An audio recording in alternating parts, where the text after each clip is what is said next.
Truly sociology with doctor Reena Bharti. इस video में हम हिंदू धर्म के 16 संस्कारों को उद्धृत करेंगे। संस्कार या संस्कृति संस्कृत भाषा का शब्द है जिसका अर्थ मनुष्य का वह कर्म है जो अलंकृत और सुसज्जित हो। सामान्य अर्थों में संस्कार का अभिप्राय है किसी को सुसंस्कृत करना या शुद्ध करके उपयुक्त बनाना अथवा शोधन करना। जिस प्रकार किसी साधारण या विकृत वस्तु को विशेष क्रियाओं द्वारा उत्तम बना देना ही उसका संस्कार कहलाता है, उसी प्रकार किसी साधारण मनुष्य को विशेष प्रकार की धार्मिक क्रिया प्रक्रियाओं द्वारा श्रेष्ठ बनाना ही सुसंस्कृत करना कहा जाता है। संस्कार मनुष्य के जीवन के महत्वपूर्ण पड़ावों को चिन्हित करते हैं। इसके पालन से आयु तथा आरोग्यता मिलती है। इन संस्कारों के अनुसार जीवनयापन करने से मनुष्य जीवन के लक्ष्यों को प्राप्त करने का मार्ग प्रशस्त होता है। संस्कारों का उल्लेख वेदों के अलावा गृहसूत्रों में भी मिलता है तथा स्मृति और पुराणों में भी इसके बारे में विस्तृत जानकारी प्रस्तुत की गई है।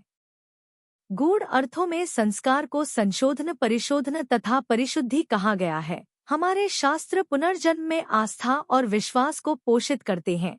संस्कार के माध्यम से जीव के आध्यात्मिक, आधि भौतिक तथा आधिदैविक की शुद्धि होती है। हमारे शास्त्र मानव जन्म को मुक्ति तथा मोक्ष के योग्य मानते हैं तथा संस्कार ही वह माध्यम है जिससे मनुष्य दोषमुक्त होकर अपना उद्धार कर सकता है।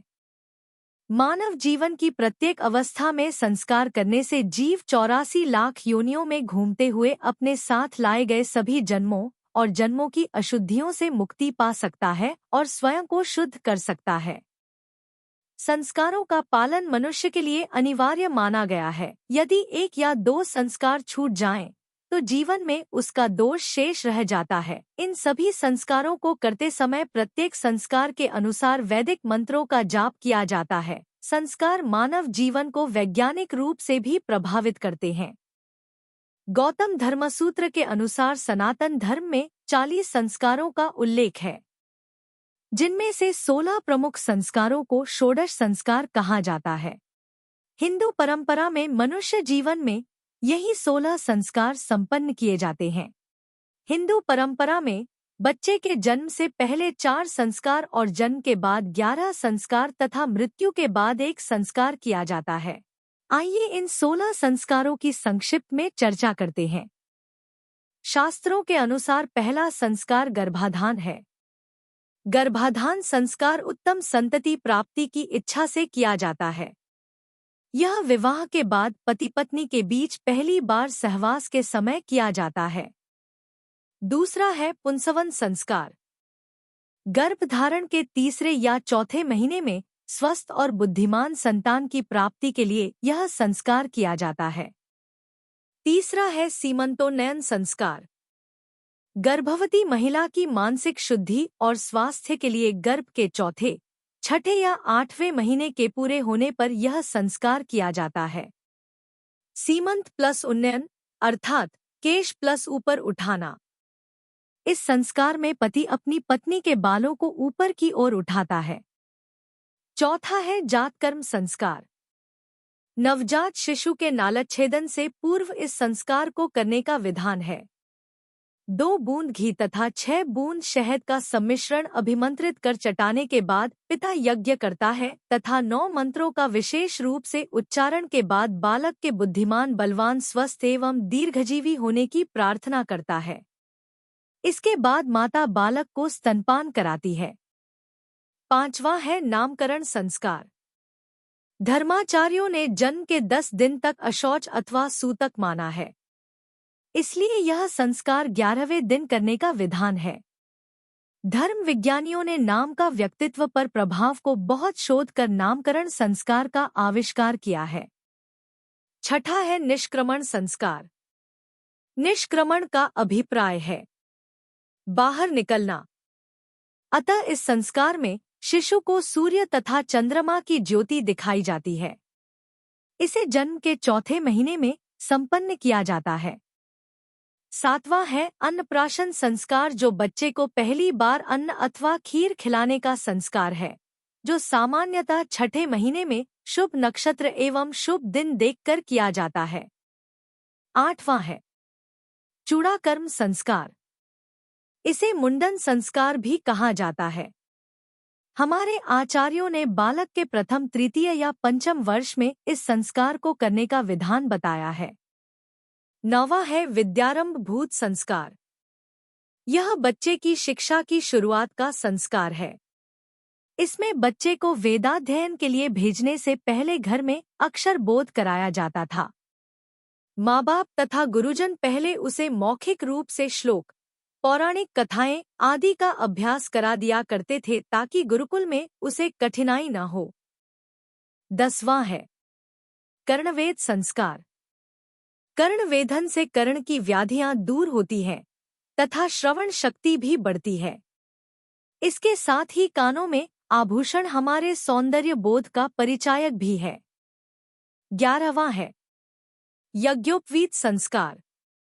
यज्ञोपवीतम परमम पवित्र अर्थात यज्ञोपवीत, जिसे जनेऊ भी कहा जाता है, अत्यंत पवित्र है।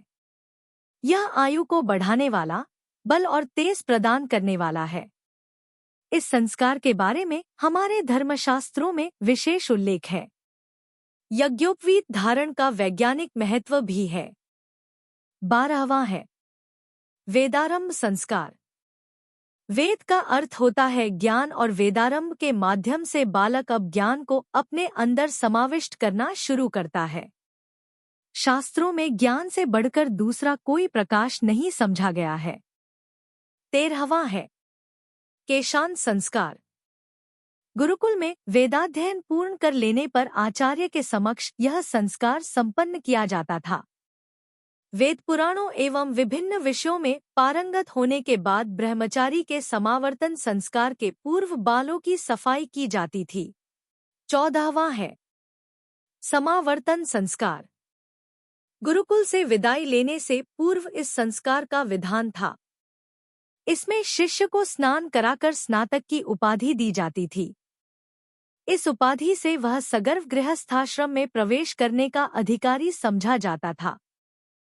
15वां है विवाह संस्कार। प्राचीन काल से ही स्त्री और पुरुष दोनों के लिए यह सर्वाधिक महत्वपूर्ण संस्कार रहा है। वेदाध्ययन के बाद जब युवक में सामाजिक परंपरा निर्वाह करने की क्षमता व परिपक्वता आ जाती थी तो उसे गृहस्थ जीवन में प्रवेश कराया जाता था।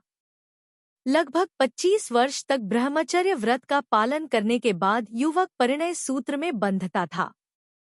16वां और अंतिम है अंत्येष्टि संस्कार। इसे अग्नि परिग्रह संस्कार भी कहा जाता है। आत्मा में अग्नि का आधान करना ही अग्नि परिग्रह है। धर्म शास्त्रों की मान्यता है कि मृत शरीर की विधिवत क्रिया करने से जीव की अतृप्त वासनाएं शांत हो जाती हैं। शास्त्रों में इहलोक और परलोक की परिकल्पना की गई है।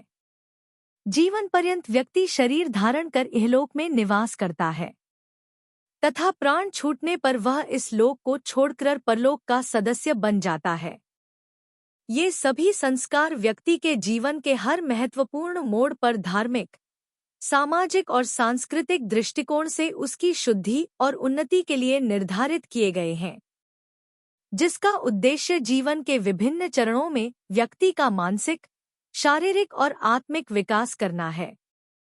वीडियो को अंत तक देखने के लिए बहुत बहुत धन्यवाद और आभार।